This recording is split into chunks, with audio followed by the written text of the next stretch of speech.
This episode is brought to you by Shopify. Upgrade your business with Shopify, home of the #1 checkout on the planet. Shop Pay boosts conversions up to 50%, meaning fewer carts going abandoned and more sales going cha-ching. So if you're into growing your business, get a commerce platform that's ready to sell wherever your customers are. Visit shopify.com to upgrade your selling today. When it comes to towing, seeing is believing. That's why Chevy Truck's advanced camera technology offers up to 8 available cameras for 14 unique views, so you can focus on the view that really matters. Chevrolet, together let's drive. Learn more about Chevy Trucks at Chevy.com. Safety or driver assistance features are no substitute for the driver's responsibility to operate the vehicle in a safe manner. Read the vehicle owner's manual for important feature limitations and information.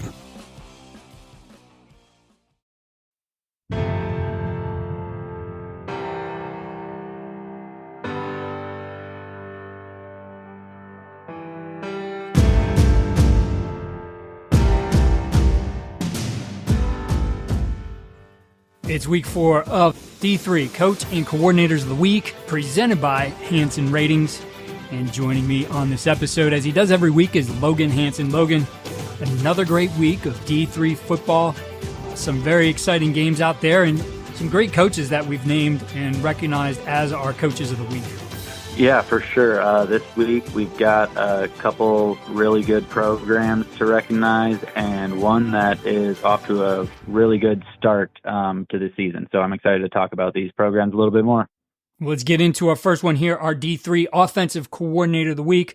Tell us about who we selected and a little bit about what they did this week. This week's Offensive Coordinator of the Week comes from Simpson College in Iowa, Robbie Aldinger.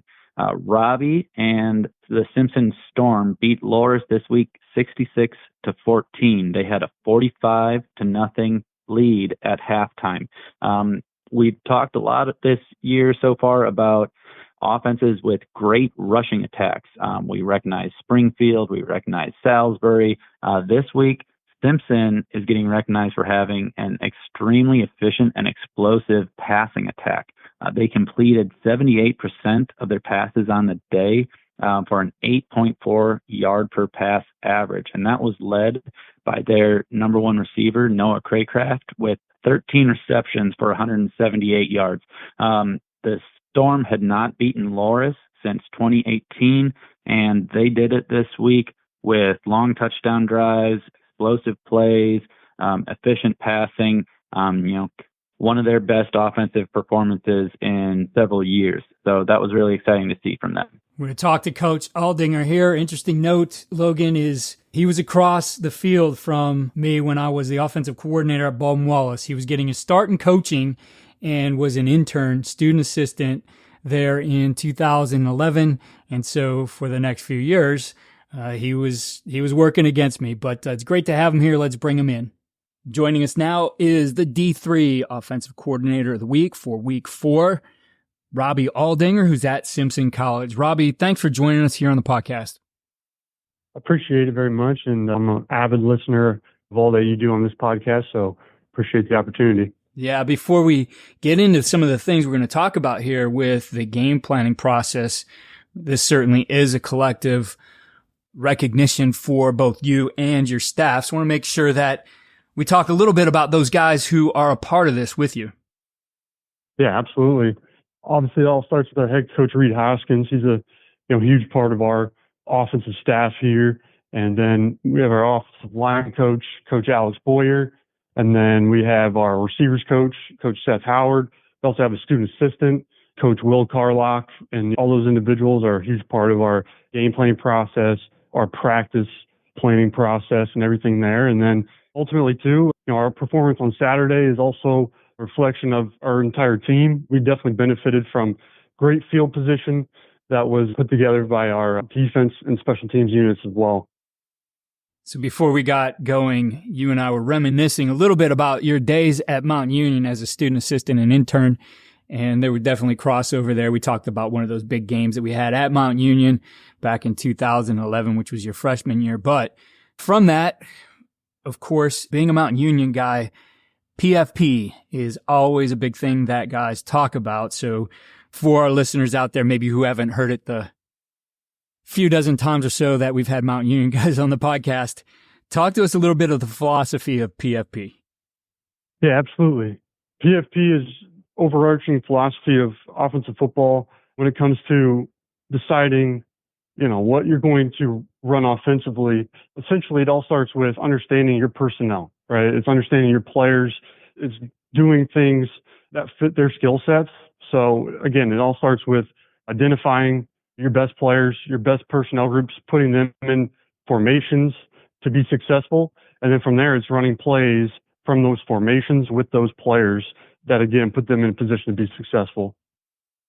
And you've taken it and made it your process, which I think is very sound. I mean, I mentioned to you before we got going, I had the opportunity when I was a head high school coach before I started at BW, seeing Coach Karras speak at one of the clinics I was speaking at as well. And he talked about players formation plays, and it's just a great approach to how you put in an install, how you approach game planning. And like I said, you've made it into your process as well. So we'd love to hear how you're doing it and what that process looks like for you. Yeah, absolutely. Not only is PFP, a big part of our planning in the off season as far as figuring out what exactly we're going to do offensively, but it's become my philosophy in the game planning process. So again, it starts with during the week of planning. It is all about identifying your personnel that week, figuring out who your best players are going to be, your best personnel groups. And then it comes to evaluating your opponent defense's personnel as well. What style of defense do they play? Just looking at their roster, figuring out where they line up on the field. Are they a field boundary based defense? Are they a left or right based defense? So once you go through that process of watching a game and figuring out their personnel, then it gets into formation, specifically looking at formation cutups and, looking at, what coverages do they run to different formations, what fronts do they run from different formations, blitzes, all those different things. And then again, how do they place personnel and what kind of leverage do different position groups play with? And then as you're going through that process of looking through formations and those sort of things, obviously that's when the plays begin to come through your mind. And ultimately, again, it comes to what plays can we run from the different formations and how can we run those plays with the personnel that we have. And it's all based on, again, the defense that we're looking at and the structure of their defense and how can we take advantage of the way that they line up and where they place personnel. And ultimately, again, that's the whole process every single week, starting on Sunday night. Now, let's focus a little bit on the formation part, because I think for me, this was always the key. We certainly knew, okay, these are guys, we want to make sure we're getting this guy maybe a certain amount of touches, or we want to make sure we highlight this guy's skill set, whatever it might be. But then when you get into the formations, and especially in regard to taking a look at what your opponent does, we had a very flexible formation system and we could line up in anything. But it was always determining first, well, where do we start? What's the starting point for this? And a lot of times it was what we could see on film, or at the very least understand about them and how they would line up against a formation. Sometimes we didn't know if we did this, how were they going to align, because we didn't see it on film. So what's the approach for you in being able to work through the knowns and the unknowns of getting into the formation sets that you're going to use for a particular week? Right. Yeah, exactly. Sometimes there's formations that we want to get into that unfortunately we don't see from the tape that we have. And so a lot of times that comes down to just understanding the structure of the defense and giving it our best educated guess as to how they're going to line up to that, and ultimately having answers to that during the game. And, we're certainly an offense that believes in being formationally diverse and being an unbalanced formation in the boundary, empty, all those different things. So we certainly are always looking for those specific clips and being able to find that. And yeah, when it comes to just seeing formations, it's all about, again, what kind of box do they give there? How close to the line of scrimmage do the safeties play versus different formations? What kind of leverage are the corners playing with, depending on the alignment of receivers? It's all those different things and a puzzle that you continue to put together. And ultimately, in a collaborative effort here with our staff, we figure that out and put together the best possible plan. When you're looking at formations, then how do you start to dissect, again, what they're going to do to movement, how much movement you're going to use, whether that's shifts or motions or anything in that regard? Yeah, again, it comes down to figuring out their roles, how they're going to react to different things, try to find those little things within their scheme. So a big piece of that is obviously finding the clips that we want. And again, just really applying the roles that we see them into. And I think a lot of times it helps to see certain motions on tape already for us. But yeah, it comes down to just kind of figuring out their roles, how they like to align to things. And then from there, it's motioning in and out of those different formations. Now, this year presented the use of technology. Before, we certainly would have guys, as we're starting to, and especially those things that we're making that educated guess on, right? We're drawing those up there, making sure they are aligning as we thought they would align, etc. Now the technology helps us get a true picture because we can go back to it and see the picture again instead of relying on somebody, writing notes or drawing up something on paper. How big has that been for you in this process, utilizing the technology now on game day? Yeah, it's been huge. Just being able to pull up the previous drive and watch it, certainly with the quarterback and getting on the same page as far as what we're seeing. And it really helps too, just plan the next drive as well. How are they aligning to this certain thing? It helps with openers too, right? You're putting together your openers. You're certainly going to put in formations and plays to see specific alignments and to see specific calls that the defense is going to make. And again, that helps plan the next drive and help set up different plays later on. And yeah, it's been a huge help. And it's helped in the game planning process, knowing that we can go into a game with these different complementary plays, complementary concepts within these formations, and we can find the perfect time to be able to implement those things during the game. Let's talk a little bit about the plays portion of this process then. And by this time in the season, hitting the midpoint for some people here, getting close to it, there's certainly an identity that has been established. Yourself, Scott, will tell you where your strengths and weaknesses are in all regards, including plays. And so moving forward, thinking about, you mentioned complementary plays or some of those base plays, how are you going to build that part of the game plan? How much of that is going to stick to this is what we do well versus we know this adjustment or we know this tag or maybe even this concept that's slightly different may work really well against these guys. Again, balancing the time you've spent, again, the strengths, the weaknesses of what you already do with the ability to exploit a defense. Right. Yeah, that's very critical when it comes to your preseason practice planning and your install plan and just being able to build those things within your offense before the season even begins.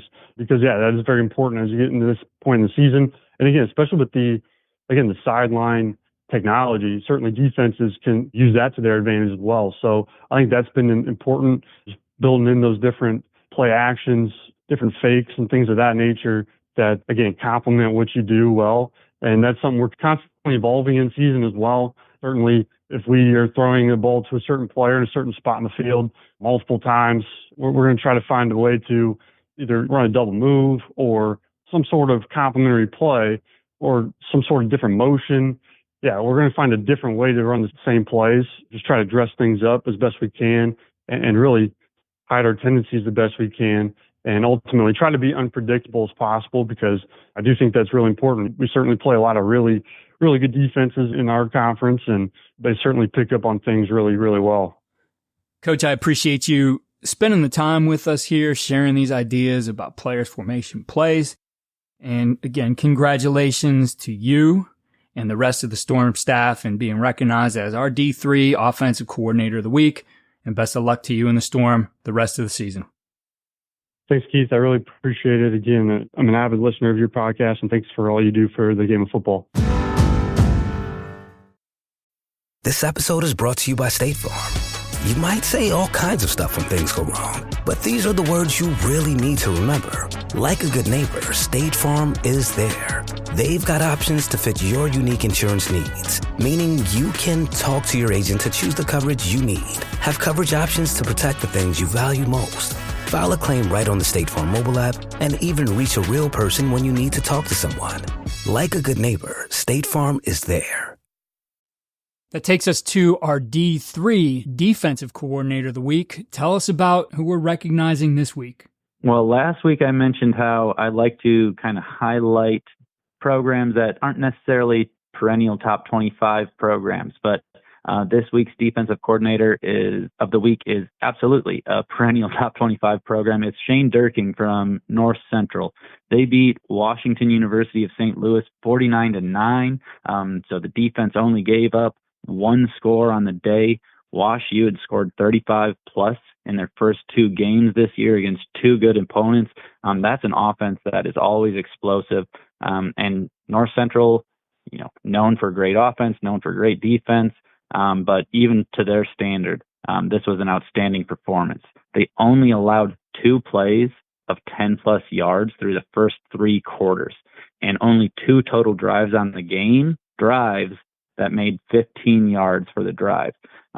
They completely shut down Wash U's offense, only allowed 145 yards on 2.7 yards per play, and Wash U's starting quarterback completed less than 50% of his passes.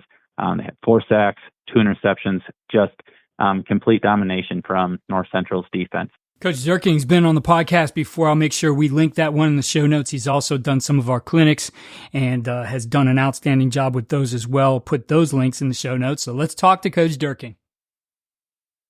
All right, we have our D3 Defensive Coordinator of the Week, a repeat performer here on the podcast. I'll be sure to link his previous episode in the show notes. But that's Shane Dierking, the defensive coordinator at North Central. Shane, great to have you back here and talk some ball. Keith, super excited, to be talking to you again, in season. This is a great little break and, always love what you do and grateful to be back on. Yeah, I appreciate that. And congratulations to you and to your defensive staff. I know this is all a collective effort, so I want to make sure those guys get mentioned in this as well. Yeah, our head coach, Coach Spencer, is phenomenal at what he does, and puts full trust in our defensive staff. Our safeties coach, Kalis Murphy, has done a great job with us coaching the back end, along with Coach Wood, who's our special teams coordinator and cornerbacks coach, phenomenal coach. Brought in another alum last year, DJ Warkenthien, as our defensive line coach. And then we've got 2 outstanding first-year GAs on the defensive side of the ball with us.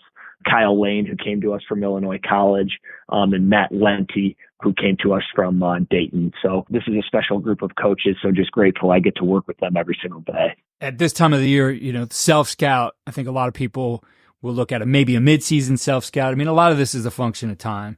But I think if you make it part of your process, it just becomes what you do. I know you look at the self-scout every week, so would love to just get some insight and maybe some tips on the way that you get it done efficiently and just make it part of what you do throughout the week. Yeah, absolutely. I think you're diving in right away on Sundays to what the offense is doing that you're going to play the next week. But you need to reflect on where you're at. What are you presenting to the staff that is game planning for you? And as a younger coach, I would just do it before a big game. Say, hey, where are we at? And then you'd be shocked at some of the things that you find by front coverage, your personnel, and then what are the glaring, weaknesses that people are going to try to attack.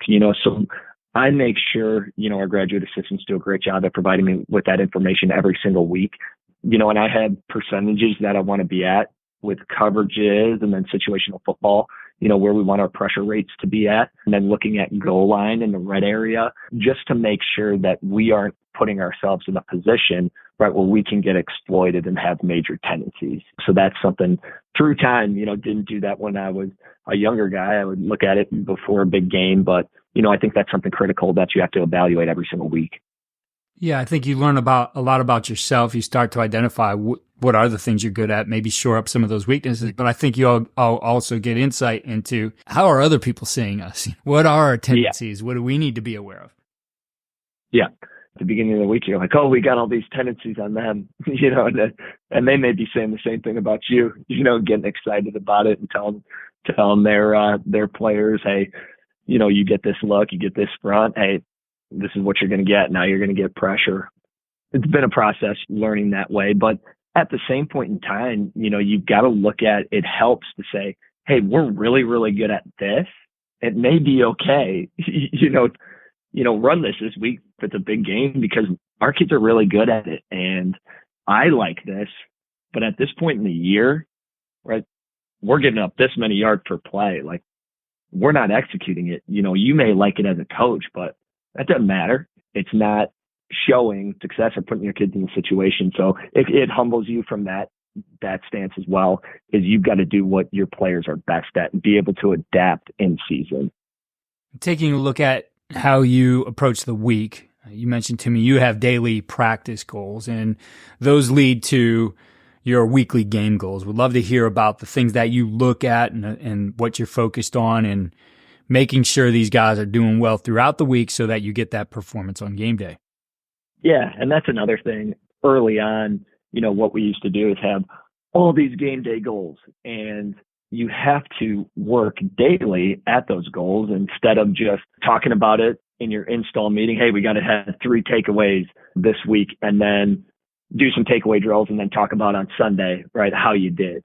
For us, we chart every day completion percentage, explosives, INTs, punches, and then when we are in a thud period, tackling percentage, which obviously we're not going to the ground this point of the year, but really it's grading, hey, was he in, right, an efficient tackling position?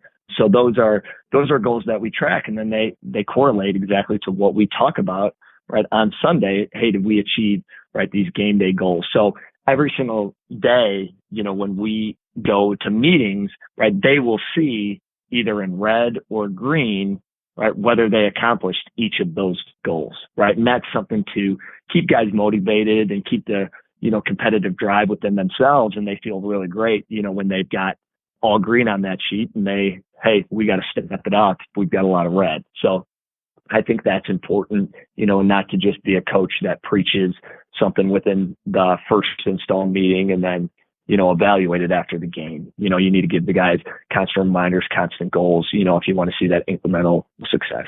Yeah, I couldn't agree with you more. And Jim Tressel, used to hear him say it at clinics. I think I heard him say it multiple times at clinics. And I think he gets the quote from the business world, but what gets measured gets managed, right? And it's like you said, absolutely, we're putting this into what we do daily instead of coming back at the end of the week and say, we weren't that good with it. I think it forces you as the coaches to really make sure, like, well, okay, if this is what we need, what are we doing within this practice? What are we doing with individual, within group, team, to make sure that this is the focus, because it is important on game day. Absolutely. Whatever you emphasize, that's what the guys are going to take in. So if you talk about it all the time and then you put them in situations, an individual in tackling takeaway circuits, and then, right, you grade based off of what they do in crossover periods and scout periods, then it's constant reminders, right, at, hey, keep the main thing the main thing. And, you've got to do that all the time, in my opinion. Yeah, I love that you mentioned, too, accounting for it in crossover in scout periods, right? Because I think sometimes those things get lost. Those guys get so focused on reading a card or doing this or that they think that's their job. But in reality, hey, guys, we need you doing this. You're developing. You might not be the main guy right now, but you're developing, and we need you to do this in the future. Absolutely. Being brilliant at the basics, no matter what it is, individual crossover ones versus ones, or if you're on the work team doing somebody else's defense, you can still be brilliant at the basics, right? With your alignments, your pad level, your technique, your eye discipline, right? Your finish, your tackling. That's something that we're really fortunate, because our young guys, we play 9 JV games. And those guys are, hey, you're basically practicing for your game. It may not be on Saturday. It's going to be on Sunday. That's motivation for them to be at their best, because they're going to have an opportunity no matter what. Shane, I appreciate you taking the time. I know this was a busy week for you guys, but want to congratulate you and your staff again on this honor of D3 Defensive Coordinator of the Week, and best of luck to you and the Cardinals the rest of the way. Appreciate it, Keith. Awesome talking to you again. And, anytime, I'm extremely grateful to spend time talking with you, and what you do. This episode is brought to you by Shopify. Upgrade your business with Shopify, home of the #1 checkout on the planet. Shop Pay boosts conversions up to 50%, meaning fewer carts going abandoned and more sales going cha-ching. So if you're into growing your business, get a commerce platform that's ready to sell wherever your customers are. Visit shopify.com to upgrade your selling today. Ryan Reynolds here for, I guess, my 100th Mint commercial. No. I mean, honestly, when I started this, I thought I only have to do like 4 of these. I mean, it's unlimited premium wireless for $15 a month. How are there still people paying 2 or 3 times that much? I'm sorry, I shouldn't be victim blaming here. Give it a try at mintmobile.com/save. Whenever you're ready.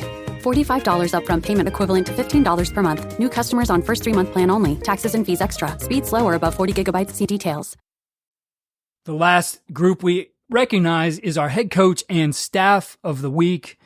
And we've had some outstanding ones here. It's been great to talk to all of these coaches and get some insight into how they do things. Tell us about our head coach and staff of the week for week 4. This week, we are recognizing Matt Walker and the UW River Falls Falcons after their 68-9 win against Mount St. Joseph. The Falcons were the first team this year through 4 weeks that I've given an A+ grade on offense and defense. They did it by, having a great efficiency, but more than that, they really excelled in what I call Havoc plays, your TFLs, sacks, pass breakups, and interceptions. They led the turnover battle 4-0. Total Havoc plays, they had 18 and only allowed 3. In the red zone, high leverage situations, they were 7 for 7 scoring touchdowns, and their opponent only made the red zone 1 time and didn't score at all. 3rd downs, 4th downs, other high leverage situations, 10 out of 13 times that UW River Falls saw a 3rd down, they converted. And their opponent, only 5 out of 15. So they won with big plays. They won by winning the high leverage, crucial situations, and that earned them the coaching staff of the week. We're going to talk to Coach Walker here. I want to make a note that Coach Matheson, the offensive coordinator, has been on the podcast and in clinics before. I'll make sure we share those links as well. Let's talk to Coach Walker. I'm here with our head coach of the week from the University of River Falls, Matt Walker. Coach, first of all, congratulations on being named our week 4 head coach and staff of the week for our recognition by Hanson ratings. Thank you, man. Appreciate it. Coach, we're going to dig into some things here, talking a little bit about quarterback play and tempo and some of the things that go along with that. But obviously this recognition is, head coach and staff. And I know you have a lot of appreciation for the guys who are with you for this journey. Would love to hear about your staff and let you recognize those guys. Yeah, man, I appreciate the opportunity to do that. I always say anytime I get a chance to publicly get these guys some credit, I'd like to do it. Again, everybody's biased of their staff and everybody is appreciative of their staff. I just really think I might have the 2 best coordinators in the country. I really believe it. I think Joe Matheson's, one of the best young coaches in this game at all levels, and what he's done with this tempo monster. And, we really dove into it post-COVID and have worked really hard to create this unique style. I just think he's maybe the best coach going at that deal. And the offense gets so much publicity for us, the numbers and leading the country in this, and the fastest team in the world that plays American football, however you want to say it, gets a lot of pub, and for a good reason. Some amazing things. But what I like to say is we could not do this and play this way without what Jake Wissing has done with our defense. And we made that move to move him from offense to defense. I think it's the best thing I've ever done. And he's run with this thing, and I think become, again, I'll say it, I think the best defensive coordinator in this country. And, being supportive of the tempo play as a defensive person is hard to do. But again, it works because he's bought in, our players are bought in. And now we have this monster on defense to go along with this super unique style of play. So I think, Joe Matheson and Jake Wissing, all this on-field success, it goes a lot to those guys, and to get those staffs ready, what they've done with those staffs to get their kids ready. I just said it to our players. We're coming off 3 games now where I've never seen a faster start in 3 straight games than what this football team has done this year. And I told the kids, there's a lot of game balls to give out up to this point, but I think that the biggest game balls go to these staffs on O&D to get these kids ready to play. And to come out as prepared as we have been and basically shut games down 3 weeks in a row in the first quarter has been a pretty amazing start for us. So ton of credit to all of our staff, amazing group, as connected and across the lines of O&D collaboratively that I've ever seen a group. We're helping each other. We're planning with each other. Incredible stuff to be around. Coach, you mentioned to me that you're still the quarterback's coach. And, when you guys think about how you build an offense, how you do things, it's going to start with that guy. And I think a lot of people would agree with you. His ability, what he can do, you have to look at that first before you start putting those other pieces together. We'd love to hear your philosophy on that and your approach to making the quarterback the centerpiece of everything you do. Yeah, it's one of the things I'm pretty open with about my team, maybe more open than other coaches would be willing to be. But our kids would tell you that I say this, like, hey, if I'm in a room of my football team and I say, raise your hand if you think it's the most important thing that our quarterback is the player that's the most ready to play. If you think that's the most important thing for us to win a football game, if we had to pick one, who would agree with me? And every hand would go up that, hey, yeah, we all need to be ready. We're all going to do everything we can to be ready. But no one in their right mind would argue that, hey, the quarterback doesn't need to be the one most ready. But he does. And so our kids know it from that quarterback's class schedule to when he has lab to when meetings work for him to how we need to plan our practice. Like Caleb Blaha right now has a night class on Tuesday and Wednesday both. So like our practices look different and our daily Tuesdays and Wednesdays look different than any other.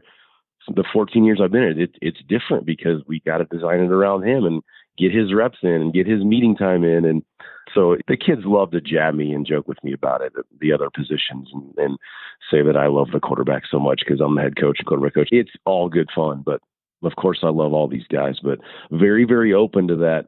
Our daily schedule, our weekly schedule, our practice schedule, it's going to first be designed to make sure that quarterback's ready to play the most. And then it's at the sacrifice of some other stuff because we lose some other kids it doesn't work perfect for. We make it work. But yeah, I'm really open with making sure that we do everything we can to get that quarterback ready to play. And everyone agrees with me.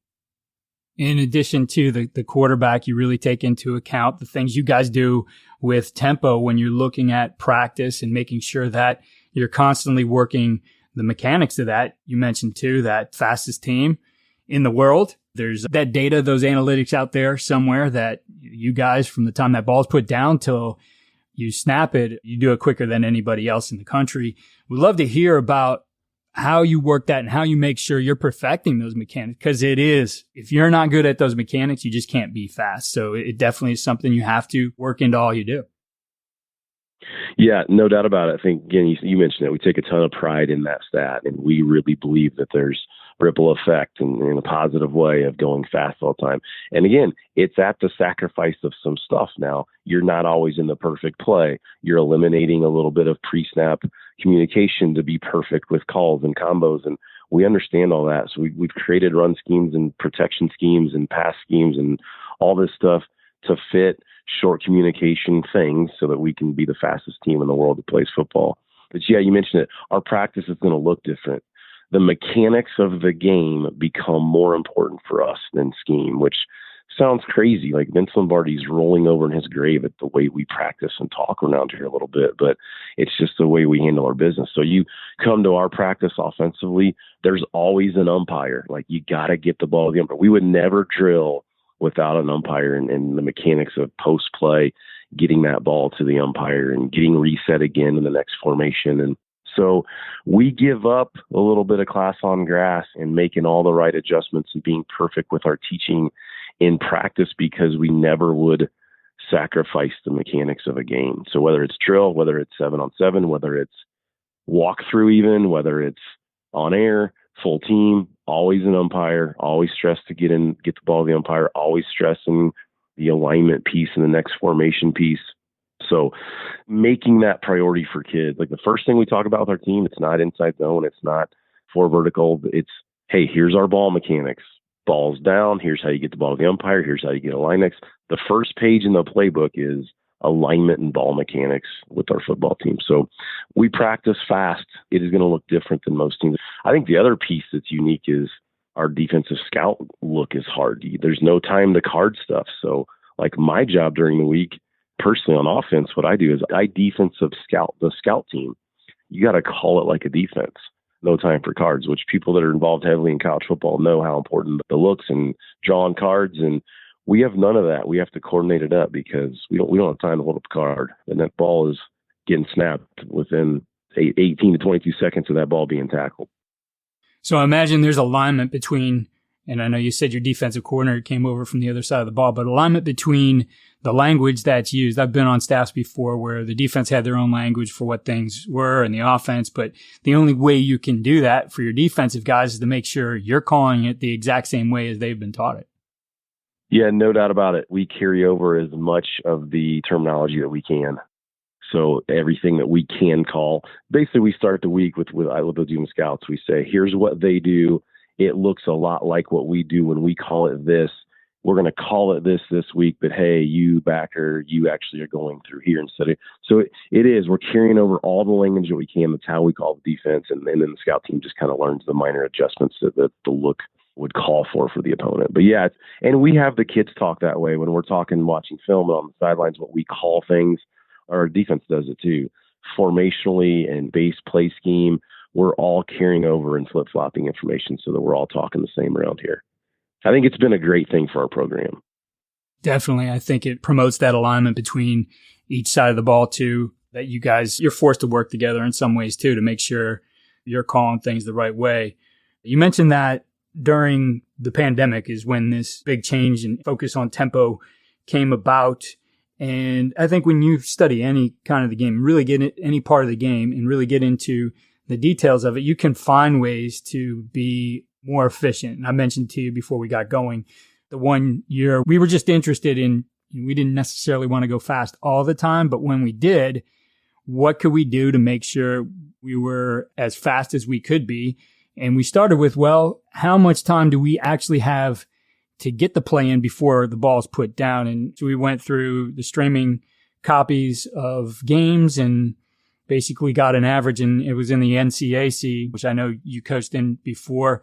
And it was between 11 and 12 seconds, at least for us in our league, when the officials would put that ball down. So we knew we had 11 to 12 seconds to make our decision, get our play call in, and allow our guys to do what they needed to do to align. So I guess in looking at tempo, what things did you find were some of those efficiencies? I know you mentioned ball to the umpire. I know you mentioned, mechanics of alignment. But what other things did you find that helped just shave that time off? You talked about some of it. You get about 10 seconds before it's spotted. We'd like to get it snapped in within another 8 to 10 if we can. I think some formational decisiveness, that's the piece that kind of holds up the rest of the operation, is you got to get formationally set first, and then the rest can happen. So we try to be decisive with next formation if we can. That's probably the biggest piece that allows you to go fast. You just can't call the rest of it without formation. So sometimes we'll be decisive with the formation and sometimes even change our mind with the play, but we can do that fast if guys are already set. And then you talk a little bit about who are the main adjusters in the offense, like the outside guys. They sort of have an idea outside of a couple gadget formations. They're going to be set outside as outside receivers. So the tight end and the slots, those are the guys that become adjusters. They start heading towards the middle of the formation. It makes them able to get to either side as fast as they can, depending on what we end up calling with formation strength. And so little things like that we picked up have really helped us. If outsides start heading to their direction, slots and tight ends start heading to the middle of the formation until we eventually actually give a decisive formation to get set, has kind of been one of the big things. But you mentioned it, umpire ball mechanic is probably the biggest. I mean, we say, I'm not being disrespectful, but we say like these umpires that are young coaches, or they're way more athletic than these umpires that you get on Saturday. So you got to throw catchable balls to them. You got to throw balls they can handle. These sometimes older gentlemen, not in the best shape. You can't just rocket balls that these young coaches can one hand grab like we do in practice sometimes. So a lot of little things that lead up to it. And some of it too is some eye discipline. You got to get eyes on the signaling and the sidelines. And you'd be surprised how long it takes to get that out of them from high school, where they just aren't used to the speed and discipline you have to have with eyes post play. So, but yeah, it's been a fun learning. Every day we're learning more and talking about how we can take more advantage going faster. It's been a fun process for sure. Coach, best of luck to you and the Falcons here the rest of 2024. Hey, I really appreciate it. And I just, again, a shout out to you guys and what you're doing, you and Logan Hanson and D3football.com and all these publications and people and groups that are giving Division III football the publicity that it deserves and the media that it deserves. It's, again, I think the product we're watching on TV on Saturdays is maybe as fun as it's ever been to watch at Power 5. But I think we all understand just under that layer at the higher levels, it's a unique world right now. And whether you like it or not, or agree with all the portals and NILs, and it can be messy. I think this is the last pure level and the best level, and it deserves a lot of media attention. I really appreciate guys like you and groups like you and these people that are willing to put in the time and effort to sell Division III football, because I think it's the best, man. So I appreciate you and everybody like you doing this stuff. Logan, another outstanding group of coaches. It's so fun to hear from these different coaches around the country, the things that they do in their program. I've said it before. I know I'm biased having been a D3 coach. You obviously have a place in your heart having been a D3 coach as well. But I think just an outstanding job at this level going on around the country. A coach for a couple of years in the division, having played in the division, and now covering the division with my website for the last 10 plus years. It's great to hear from some of these coaches that I've been following as they've come up from position coaches, coordinators to head coaches if they're there, and then hearing from them about what they do within their programs that has led to so much success. Good luck to everybody this week, and we'll be back again at it next week for our Week 5 honorees. Be sure to check out our partners Vertical Raise for your fundraising needs, Modern Football Technology for analytics and in-game decision-making, and Signature Championship rings when you win the championship this year. Links and information to all of our partners can be found in the description and on coachandcoordinator.com in our 10% toolkit. Follow us on X at Coach K. Grabowski.